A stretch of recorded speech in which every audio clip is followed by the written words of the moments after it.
ETs show me that the end of the world as we know it is near.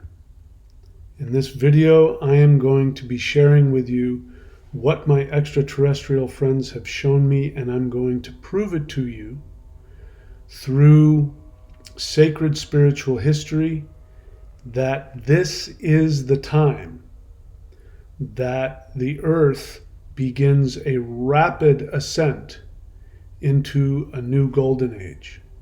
I'm going to share with you what the light beings have showed me about our past and how we got to be where we are and how we got to the place where we are in a slave planet continuous psyop. The psyop is over. It's been going on for 13,000 years, and it is going to come to an abrupt end. And based on what the light beings have told me, it's going to happen this year. This is also true astrologically. It's true astronomically.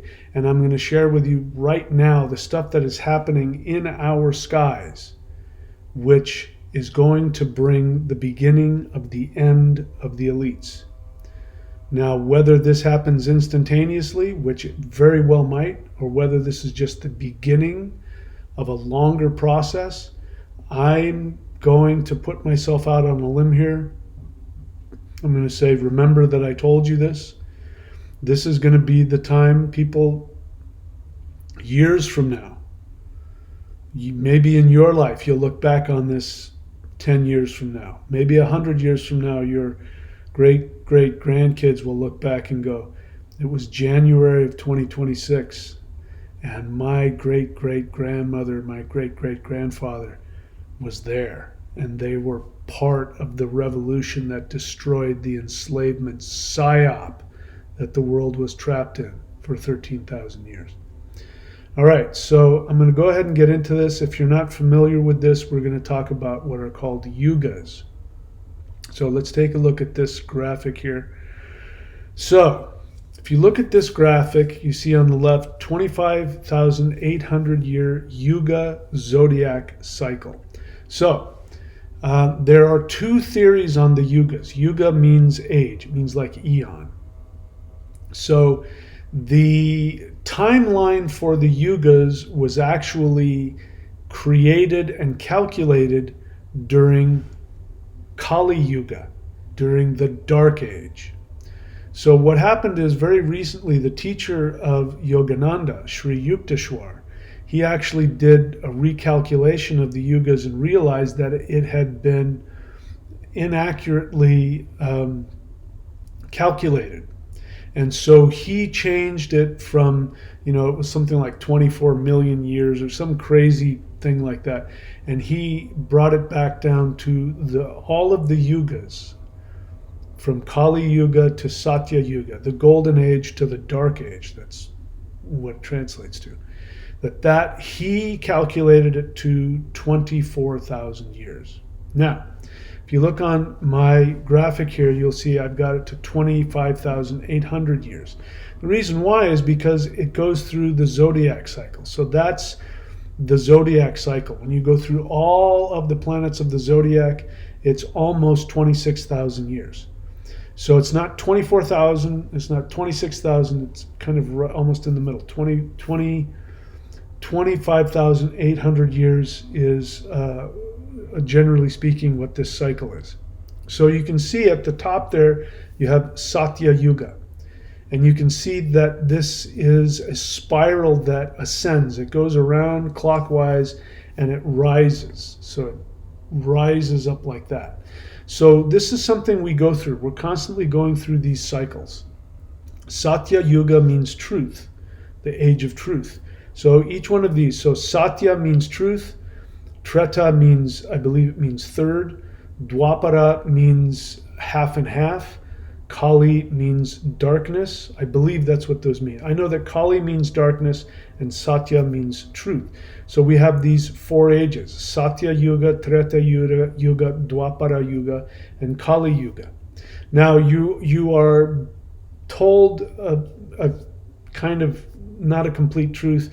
A lot of people, a lot of lot of people, because of the miscalculation of the Yugas, there's a lot of people in the Hindu religion that believe we're in Kali Yuga, and that we're going to be in Kali Yuga for another thousands, millions years, and that's not true. We actually left Kali Yuga. Kali Yuga is the age of complete darkness. So let me give you some ideas about this. If we look at history, we'll see this. So Satya Yuga, right there, the smack dab middle of it is 11,500 BC, and this is when the Egyptian Sphinx was actually aligned with the Leo constellation. That was at 10,500 BC. So this is important because, again, as we know, the pyramids are not 4,000 years old. That's absolute ridiculous nonsense.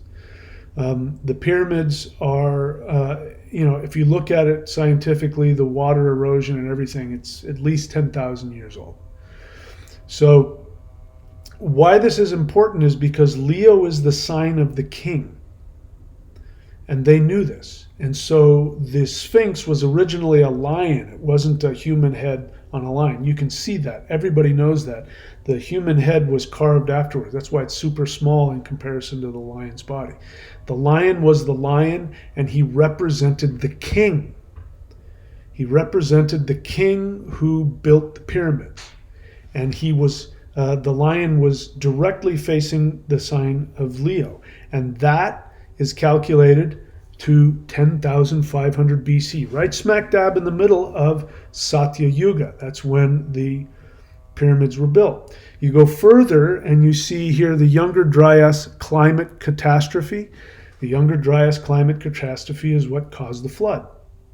So this is also something that has come to, many scientists have come to the conclusion that what happened is at that time, which would be right towards the end of Satya Yuga, there was a cometary impact on the ice pack on the top of the Arctic, and it was like 2 miles thick. So imagine a comet or many comets coming in and hitting that and vaporizing 2 miles worth of ice. That is going to flood the whole earth. That's why you have this instantaneous flood. I just drove across the country, and I can tell you after driving across the country and now having studied this, that you can see that the United States, especially the middle part of the United States, has just been completely destroyed by floodwaters that are hundreds and hundreds of feet high. And so imagine that for weeks, hundreds of feet of rushing water coming through and just scouring things and creating the Grand Canyon and other places like that. This is what happened. This was the power of this event. So we know that this event happened right there, almost at 10,000 years ago. So right there you see I've got a red line that goes down the middle there. So up at the top, the red line, you see Atlantis sinking. That was at 10,874 BC, if this calculation turns out correct. Now, this is all based on the idea that we are right now directly opposite the event that created the flood. And that the flood happened instantaneously, wiped all of the advanced society out, and all of the megafauna and everything, and all of everything was wiped out and destroyed and sunk and all of that. So that's assuming that this is accurate. I'm coming to this conclusion because of where we are astrologically, but more importantly, because of not only my experiences, but what light beings have told me. And light beings have made it clear that this is it. This is the time that we shift, that we are shifting. This is what has been prophesied about in basically every religion, that there's going to be a heaven on earth. This is it. And so astrologically, I've made some videos. I'll put links in the description. about what is happening right now in January of 2026 that's going to last until December 5th of 2026, where astrologically you have planetary alignments that are destroying the elite infrastructure, destroying the governmental infrastructure, absolutely just nuking it to the ground. This is Sunday, January 18th. We'll see how well this ages. But just in the past week, my government, before January 1st, things were weird, but then all of a sudden we hit January. And between January 1st and now, my president has threatened and or gone to war with at least 3 countries. We did something that I never thought would ever happen. We bombed a country and we stole their president. And then we took over their oil fields and started selling their oil. This president has threatened to invade and take over a sovereign country that has done nothing to us, Greenland. This president has threatened to bomb and start war with Iran. And that's just the tip of the iceberg, so to speak. No pun intended, Greenland. It's crazy. But the astrology says this is when it's going to happen, that there is the south node of the moon, which represents destruction and represents destruction of the third dimension. It is completely, totally focused on, in Leo, completely focused on the ruling elite. And it's joined forces with Mars, the planet of warfare and spiritual purification. And so Vedic astrologers have been saying for months now, if not years, that at this time, governments are going to go crazy and there's going to be all kinds of wars and things happening out of nowhere, which is exactly what's happening. And that this would very instantaneously crumble and fall all over itself. So my prediction is that all this fear of stuff that's going to happen, there might be some craziness, but it's going to fall in on itself very quickly. We'll see how well this ages. So my theory, based on what the light beings are telling me, is that this is where we're at. Now, we have this 3-eye Atlas comet that is flying through our solar system that's in tomorrow, the 19th. Today's the 18th. So when you watch this, it will already have happened. That the Earth, 3-eye Atlas, and the Sun will be in alignment. And Earth will be directly between the two of them. Now, if you're watching 3-eye Atlas, it's doing a lot of crazy things. And the main thing that I'm most interested in is that it is continuously sending energy and material directly towards the sun. And that's impossible. Comets can't do that.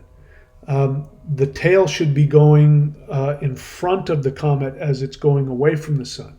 The solar radiation, the solar wind, as it hits the comet, it should be sending the debris forward. That's the wind. The wind is going that way. So the tail should be in front of the comet. Instead, it's behind. And it is shooting energy directly at the sun at huge levels that are absolutely impossible. It's sort of like going against gravity. It's impossible for this amount of energy and this amount of material, this amount of gases, to be shooting against the solar wind and solar radiation at the sun. So what's going to happen tomorrow? If you're watching it, for you it might be today, because I'm uploading this almost at midnight on Sunday. You're going to be directly in the path of this as it shoots from 3-eye Atlas directly at the Earth, because the Earth is between the sun and 3-eye Atlas. Earth is right there in between. So what the light beings have shown me is that this day, the sun is going to release a lot of energy. We just found out that there's going to be a huge solar storm that's going to hit when? The 19th, tomorrow. So the solar storm is going to hit the Earth at the very same day that 3i Atlas is pointed directly at Earth. Now, why is this interesting to know? A couple of years ago, some ETs paid me a visit. And this was a very powerful experience. And the ETs, one of the things they told me is they said, when the comet appears, everything is going to change. Now, I didn't take that all that seriously because I get all kinds of crazy messages and just keep saying I don't think about stuff. I remembered that because they repeated it. They came back a second time and said, when you see the comet, everything is going to change. Buckle up. That's when the shift is going to happen. So we had a couple of comets show up. I didn't pay attention to them because nothing happened, and so I forgot about it. 3i Atlas showed up, and I didn't pay any attention to that. I won't get into it. And finally, the light beings told me what 3i Atlas was doing, that it was actually sending energy to the sun to shift the sun's frequency so that the sun would send that to Earth. I didn't pay any attention to that until I started hearing about what I told you, that there's this anti-tail sending huge amounts of energy and material towards the sun, and that it's impossible. And I'm hearing scientists say, this is impossible. Then I went, oh, they were telling me the truth. And then I realized this is the comet they were talking about. I said, when the comet shows up, everything's going to change. So the 19th, when you watch this, you will know whether or not something happened. Put in the comments your experience. Did something happen to you? Did you feel anything? But regardless of whether you feel anything or not, the fact of the matter is that there's going to be a solar storm that's going to hit Earth from the sun, and there's going to be energy that's going to end up hitting the Earth coming from 3i Atlas because it's pointed directly at the sun from 3i Atlas. Earth is going to get it from both sides. And if we look at this, that's where we're at. And this 3i Atlas comet experience phenomenon that's happening is directly opposite the Younger Dryas climate catastrophe, which is when Atlantis sunk. Now, why is this important? So I'm going to tell you what I was shown. I didn't believe in Atlantis. Even after I started communicating with light beings, I didn't believe in Atlantis. I didn't believe in any of that stuff. I had to believe in extraterrestrials because I saw them and felt them and they were communicating with me, and so I had to believe that. But then one day, they were telling me from the very beginning, they started telling me about this old Earth kingdom. They told me that I was in that kingdom and that there were things that I was a part of that I now have to work out my karma for. So this is why I do these meditations twice a week. I'm burning off that karma for the things that I did when I was in part of that civilization. I'm not going to tell you about me personally, but I'll tell you what they told me about the civilization. What they told me is that it was the golden age. So if you look at this, Satya Yuga, right about that time. This is the time when Atlantis existed. They said it was a golden age, what we would call 5D. And it was more amazing than anything that you can comprehend. And that Earth was populated by normal 3D humans. And then there was an ascending, levels of human beings that were at different levels of spiritual power, as you will. I won't say spiritual awakening because it doesn't work like that. There were people at different levels of power. And at the highest level, for instance, there was a king. There was a king of Atlantis who was a shaman king for the whole world. And he ruled from Atlantis, which no longer exists but was in North Africa. The reshot structure is where Atlantis was. And the flood completely destroyed that. But that's where Atlantis was. It was the reshot structure, R-I-C-H-A-T. Go look it up. And he ruled from there. And at his level, he had his energy was at such a level where he was in multiple dimensions at once. And so at times when he was deep into his meditative state, if you went to go look at him, he would sit on his throne, which was on a power zone. That was where he could be in multiple dimensions at once. And he would sit on his throne and he would meditate and connect to the earth and connect to the higher dimensions, and he would send his energy all over the world. And if you were to look at him, you wouldn't be able to see his face. What you would see is you would see this column of light, this huge column of light, and where his head was supposed to be, you would just see light just shooting straight up into the heavens.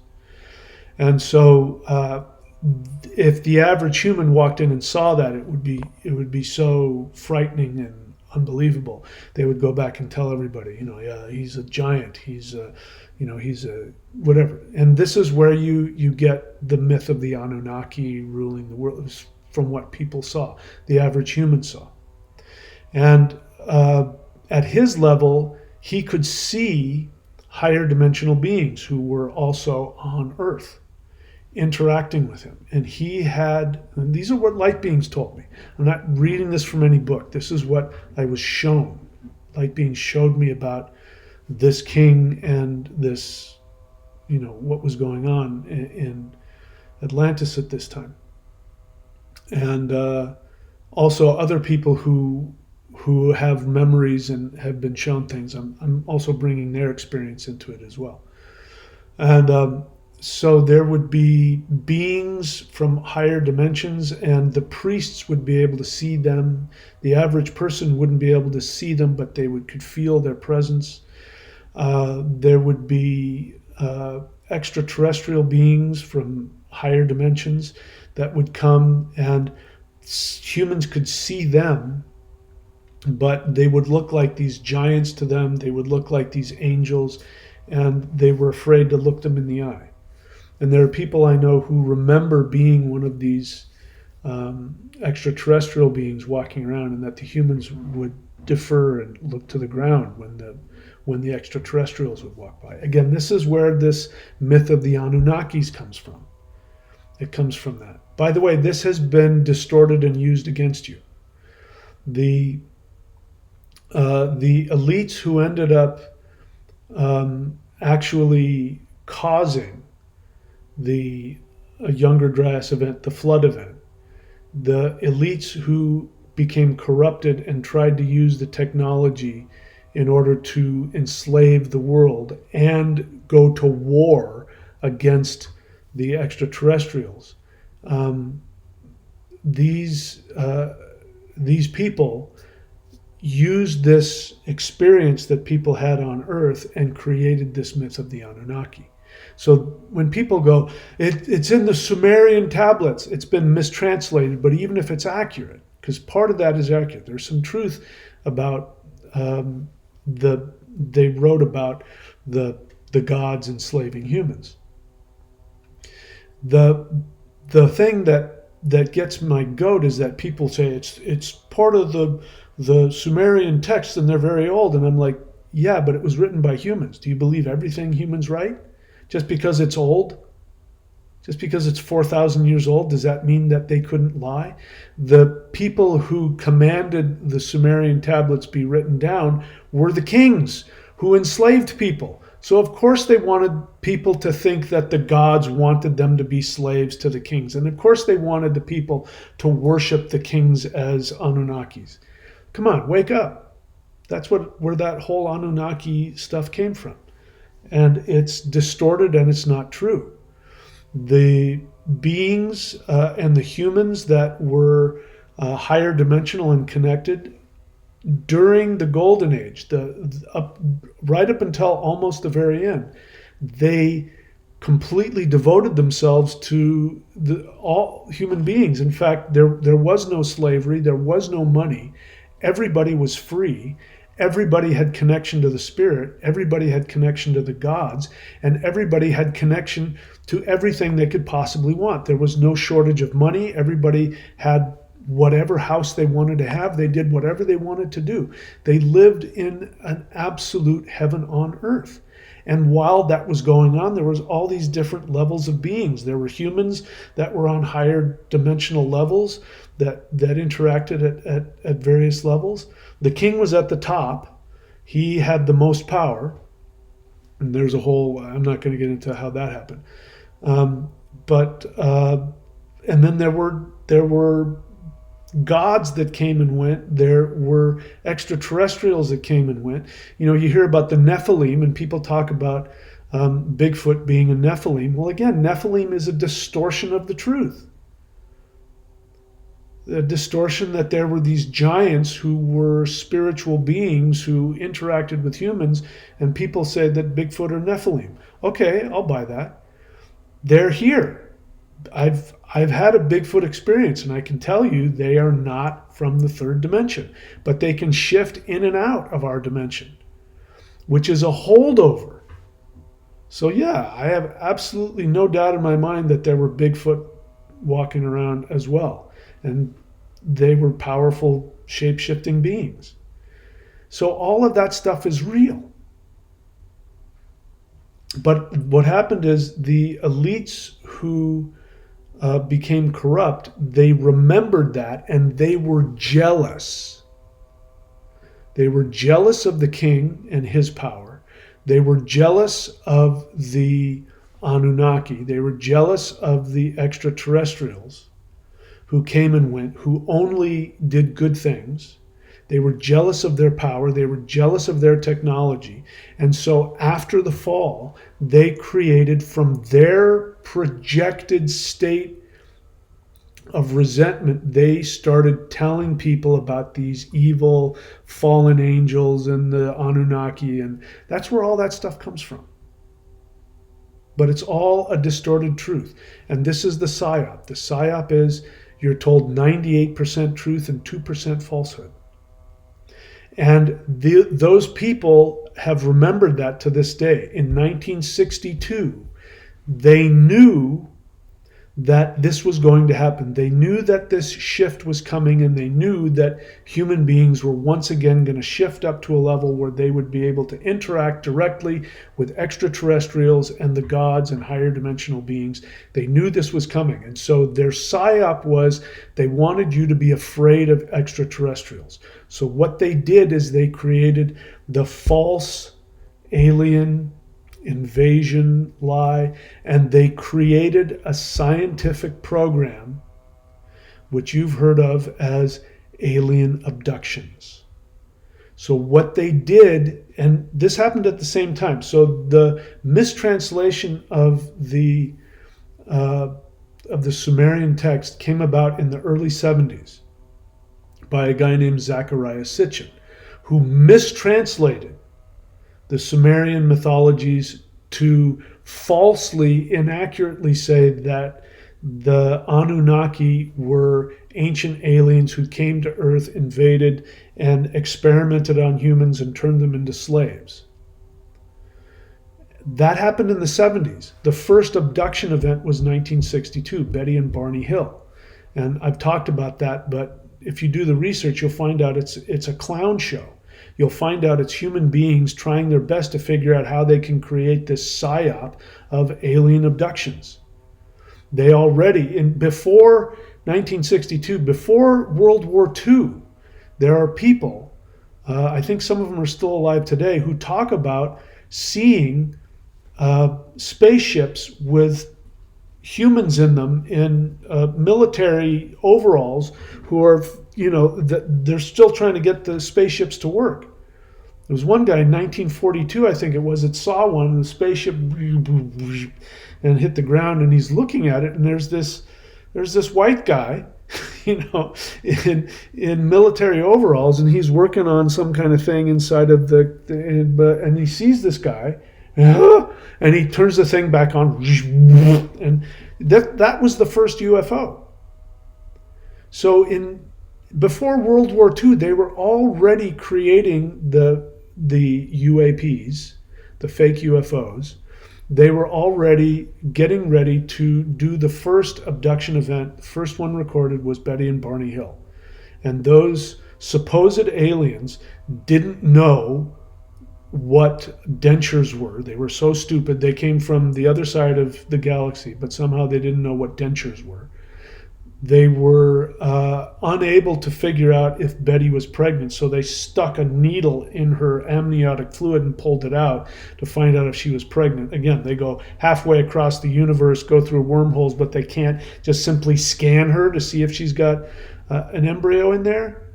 And then 10 years later, the pregnancy test is to take a needle and take out amniotic fluid. So does this sound like aliens abducting humans and experimenting on them? Or does it sound like human beings just stumbling around pretending to be aliens? In the 80s, I'm old enough to remember, and when people were getting abducted, they were getting implanted with these huge implants that would fall apart, get infected. Doctors would pull them out. They're these big things. And we now know, I mean, we have science now where we have people can get implanted with nanobots. You can't even see them. So does that sound like aliens? Whitley Strieber, who was abducted by aliens and experimented on, he talks about being implanted by this thing that got infected and the doctor pulled it out. And to this day, he talks about the implant in his brain where the ETs show him things in his eyeballs. Does that sound like aliens, or does that sound like human beings have gotten better at abducting humans, experimenting on them, implanting them? Now, the twofold part of it is that is part of the ancient Atlantean elite who were angry. They were resentful at the higher dimensional humans. They were resentful at the king. They were resentful at the extraterrestrials. They wanted their power. They were so resentful that they ended up now creating this thing because they know this lie, this psyop, to tell you to be afraid of extraterrestrials, so that they knew that now you would be able to communicate with them freely. And I've been telling people for the past 4 years that anybody can communicate with ETs. Anybody. If you're willing to go through the spiritual shift, anybody can communicate with them. The elites know this, and they desperately want to prevent it. They knew it was coming. They've known for 13,000 years that this was coming. And so in 1962, they launched a plan that they had been working on even before World War II. They'd been working on the alien abduction thing. They finally got the technology together that they could do fake aliens. In fact, I spoke with an abductee, so I know this happens. In many abduction cases, if you look at them, there's humans involved. People will be taken up to a ship and there will be some alien, and they'll talk about the aliens weird. You touch them and they don't feel human. They feel like cloth, or they feel like mannequins, or they feel like robots. And if you talk to Whitley Strieber, he'll talk about they move like robots because they are robots. And they have all kinds of technology that can do crazy things to your brain, and you think you're talking. And by the way, here's how you know somebody has been has interacted with the human fake aliens. Whenever somebody talks about aliens communicating to them telepathically and they say they can hear their voice in their head, that is a human technology. The way that I know that is because ETs don't use telepathy that way. When ETs telepathically communicate to you, you might feel some energy, and then your brain, in your voice, will start to create some words, or you might start to see something. And if you decide you don't want to be a part of it, it stops. That's not true. If it's a human, telepathic, forced, technological event, you will hear a voice in your head and you won't be able to stop it. You will see pictures in your head and you won't be able to stop it. So whenever you hear somebody talk about communicating with aliens and you hear their voice in their head, or a picture gets shoved into your head and you can't turn it off, or if they get a headache, that's humans. And literally every single video and every single podcast that I've looked at from people who claim to be talking to aliens, when I listen to it, I can hear that they're dealing with the human fake alien, fake abduction event. All right, so I know I'm going off on a lot of tangents. If you're still listening, good for you. You're getting the truth here. So 3i Atlas is right now, and directly opposite that is the Younger Dryas climate catastrophe when Atlantis sunk. So what the ETs told me is that the king, this extremely powerful king who was more spiritually connected and powerful than every human on the planet, and more powerful than the majority of the extraterrestrials that were coming to the planet.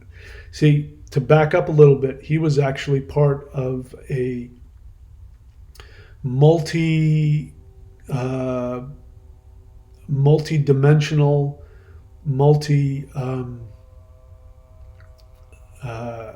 galactic experiment. And what they wanted to find out is they wanted to find out how powerful a physical being could become. And so this king was actually a very powerful being who volunteered to become human.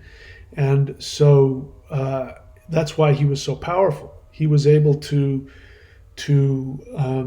channel just unbelievable amounts of energy, and his energy kept growing and growing and growing and growing. And it, again, this was an experiment, and so his energy went off the charts, and nobody knew what to do with it. And so he got corrupted by the power, and so what happened is that he started creating spiritual and physical technologies to keep that power increasing on the planet. And the other extraterrestrial councils realized that he was going too far. And so the Pleiadians specifically came to him. There were others, but the Pleiadians were his main counselors and advisors. And they came to him and they said, "You have to stop." And he said, "I'm not going to stop. I've tapped into something here. I know what I'm doing. I'm going to create the most enlightened planet in the multiverse." And they said, "No, you have to stop. It's time for the planet to shift down. It's moving away from the galactic center, and it needs to go through this cycle here. This multi Yuga cycle. It has to go down and come back up again." And they said, "You're getting in the way of that." And he had been king for perhaps thousands of years. So he had been, if you look here, you see Satya Yuga is thousands and thousands of years long. He'd been alive for a lot of that, if not the whole thing. And so he refused to stop. And then he had a vision. And he had a vision, and he saw that what was going to happen is that the human race was going to fall into a crevasse of darkness. This is King Surid's vision. Go look it up. Surid. King Surid, the king who created the pyramids. He saw this happen, and this destroyed him. It actually kind of made him lose it, because his main focus was getting human beings to evolve spiritually. He wanted the human race to become the most enlightened, powerful race, and that was part of the experiment. That's what humans are, to see how powerful a physical being can become. And so that's what he was there to do, and he got lost in that, and he couldn't let go of it. And so all of the extraterrestrial councils, they started pulling out, because they saw that what he was doing, he was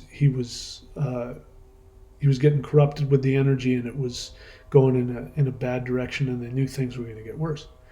And so what ended up happening is that all of the ETs left, And finally, his own race, his own soul race, which was Andromedan. The Andromedans came and tried to talk him out of it, and he got extremely angry. And so they left. And then the Pleiadians, who were his advisors, they left.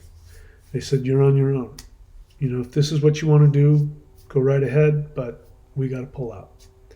And so what ended up happening is that because he saw that the human race was going to fall into darkness, one of the things he did is he created the pyramids. And the pyramids were meant to be energy transmitters that would transmit energy into the Earth's aura and keep the Earth to survive all the way through Kali Yuga. And instead, what he was supposed to do is he was supposed to teach people how to meditate and how to, through Kali Yuga, how to go deep inwards and meditate. So when they came out, they would be spiritually ready to move into the higher realms. He didn't do that. And so he had his followers around him who had become jealous by this time, jealous of his power, jealous of the technology. They hated the ETs. It felt that they had abandoned them, and they were also envious of them. And so they plotted to get the king's power and his technology. And after the king had lost all of his ET protection and advisors, he was vulnerable, and they tried to talk him into being a part of their desire to create a slave planet. And the king did not go along with them, and they fought. There was a war, and the king was betrayed by his own people, and he was assassinated. And they thought they then could go in and get the technology, and they found out that the king had hidden all of the technology underneath the pyramids. And that then the ET councils decided that they had to stop the elites who had killed the king. They had to stop them. And so they sent comets, smashed them into the ice caps, which created the flood, destroyed everything, destroyed, all of civilization. And there were two camps. There were what we would call white hats and dark hats. And the people who wanted to create, the good society went around and taught people spirituality, and these are the people who started up the civilizations again about 10,000 plus years ago.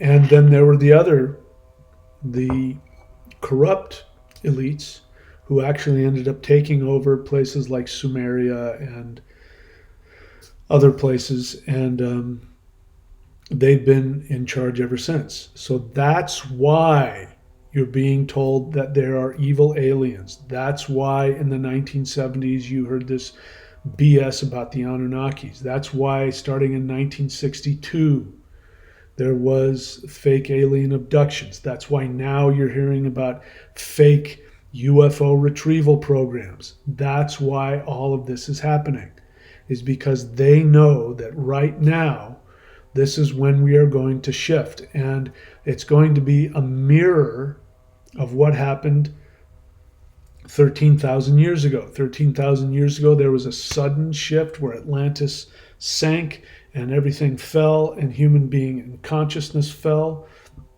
because the king's technology was broken, and he had successfully sort of kept the frequency at a higher level, and it was shut off almost immediately, and everybody fell. And now we're directly opposite that, and instead of comets that are hitting the ice caps and melting everything, we've got a comet, quote unquote, that is pointed directly at the earth and at the sun and sending higher dimensional frequency. And it's not going to destroy civilization, it's going to destroy the ruling elites and their power and their control over the human mind. This is going to happen now, the 19th, starting on the 19th. This is when all of this is going to continue to increase. This is going to continue throughout the rest of the year. I don't know what things are going to look like in December, but whether or not the world has changed 100% or whether we're clearly, things have just changed, relatively small increments, this is absolutely when everything's changing. And, this to me is what proves it. So this is where we're at. Anyway, I wanted to get this information out there for some of the new people. Some of the people who've been around, you've heard all this before, but I'm giving you more details as I'm getting them. So you don't have to believe me, but my prediction is more and more things are going to be unearthed. I just recently did an interview with a guy who's unearthing things in Mexico that is showing all of this, proving all of this. And more things are going to start coming out of the ground that's going to prove that there was a worldwide civilization. And more connections to light beings. There's going to be more UFO, actual ET connection, and the fake alien abduction psyop is going to be revealed. It already has been. And if you want to, you can go see that. Go to Dr. Stephen Greer's website. He's got all of the documents proving a lot of the stuff that I've already said. So anyway, that's a lot of information. Who knows what will happen with this video.